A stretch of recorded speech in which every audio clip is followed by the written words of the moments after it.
All right, welcome back. Let's talk about Bode George again. I have had some interesting comments since we did that last episode. Okay, Nigerian politicians Bode George, uh, retired Commodore Bode George, a politician, versus the rich, the late Albert Igwe, Elumelu, and co. So I've received some interesting, some interesting comments around this, because I had a small debate with our very very own Uncle Patrick, and at the end of the conversation, I said, "It's okay, we're good," but I'm sure that he still, he had his opinion, which is fine, which is why we need to continue. All of us need to continue to rub minds together on this kind of topics, because that's how we grow. That's why we improve, right? So right now we're talking about Bode George and his take. He did a video where he was saying the demise or the decline of the country economy is because of all these charlatans. Who are these charlatans? Not pastors, not politicians, but these very, very, very, very, very, very rich guys, these rich fellows. The Wigwe, the Tony Elumelu, and then of course somebody who is actually going through a court case. MFLA. Okay? But let's talk about this really quickly.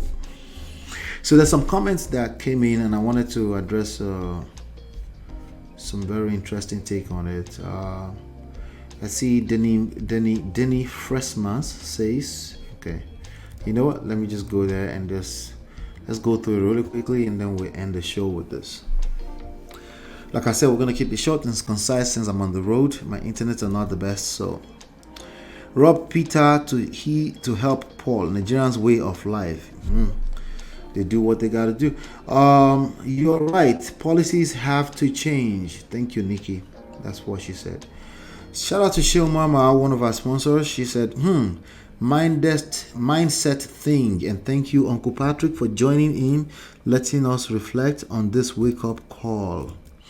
We celebrate you, sir, for humbly seeing things from another point of view. Agbanya Dale, Ami, Lorúkọ Jésù, Ami. And yes, shout out to Uncle Patrick for that. For the conversation. It's an ongoing conversation. It's not something that ends, because again, maybe I'm wrong. We shall see. Somebody said talk is cheap. What's the way forward? That's what we're talking about. The policies have to. Jesus Christ! Did you watch the damn video? You probably didn't. Just so by you.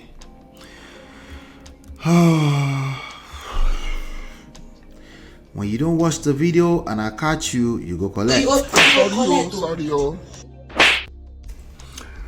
Sorry. I ask you a question. I try to ask a question at the end of it. You share your solution with us, right?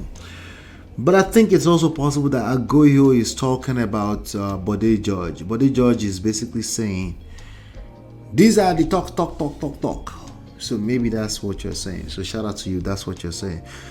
These are the dangers of text. Sometimes you can't see each other's face, and I don't know, which angle you're coming from. So that's why a lot of times I will leave some comments alone, because I don't want to misinterpret it.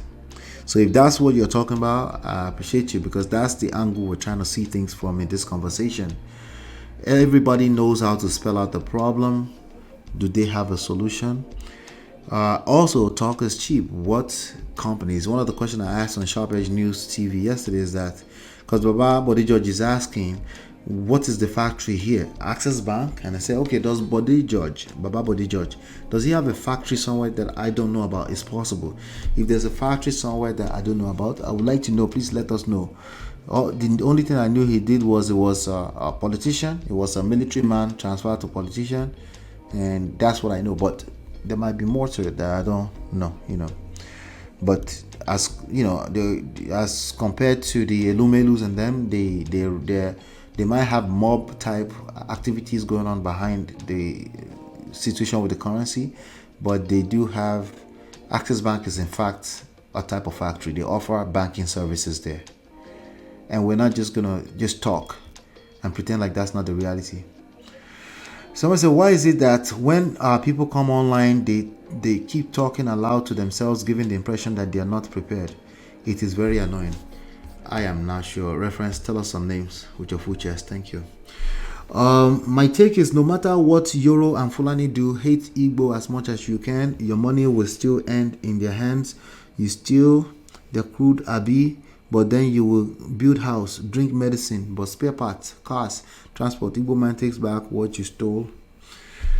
All right, I smell a lot of tribalistic talk in that, but whatever. You have the right to your opinion. So I said, bro, I really appreciate this program a lot. Uncle is not getting what you're saying.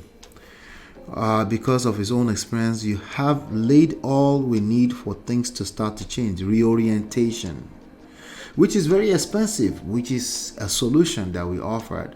That's a lot of investment in education, Ekwagba, Ekomodi, all of it. But it sounds too far for people. People don't have the level of patience for it. It's a little bit easier to blame the powers that be right now. And you know me. Anything blame, I don't participate. Accountability, yes. Blame, no, not so much. The love of your people and values good education. Thank you for that, Nikki Flash, for saying that. Appreciate that. Oh, I actually answered that. Olorun Femi says, I guess you know that Nigeria is a free-for-all society, a land where anything goes. So forget about all these government policies you're talking about. What are government policies where there are no political will to support it? All of that is the same.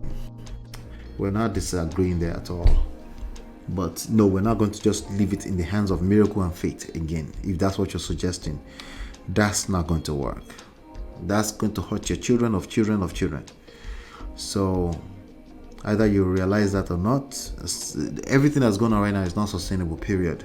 So we're not just going to leave it in the hands of fate. Okay? We're not going to do that. That would be a terrible suggestion if that's what you're suggesting. But you can also clarify for us. My brother Ben from Afro Netizen says, Man of Prestige, you may have to do this show again. Are you blaming BG, Bode George, for stating the reality on ground? No, I don't use the word blame. Am I holding him accountable for spelling out the problem, for being good at spelling out problem but no solution? Yes. He needs to be able to spell out a solution for us rather than just castigating those that seem to have something going on, even though they are not perfect.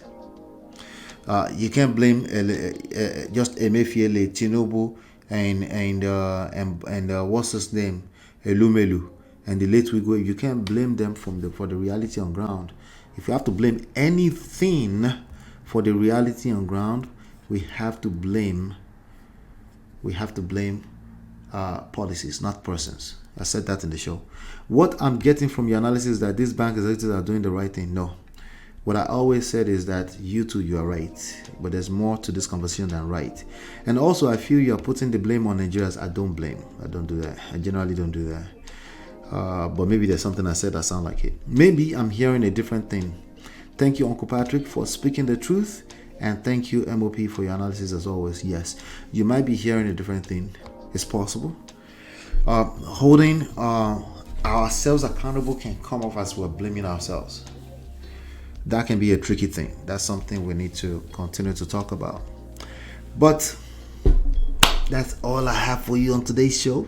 We're going to keep it short and concise, 1 hour for this week. Okay, let me know your thoughts. Okay, also hit the like button, share, subscribe, turn up your notifications so you're notified whenever I go live. I'll be engaging in the comments, so make sure you're leaving me comments. Leave me your thoughts. Let's rub minds together. Let's talk more about this kind of stuff, because this is the same mindset that's affecting our relationship at personal level all the way down to macro level, where we're voting for the wrong type of leaders. All right, I have to hold you accountable for voting for the wrong type of leaders. I'm not going to let you run away and get away by saying the electoral process is wrong. Well, it's not perfect, but it's not exactly what you're saying. All right, I'll see you on the next one. Peace.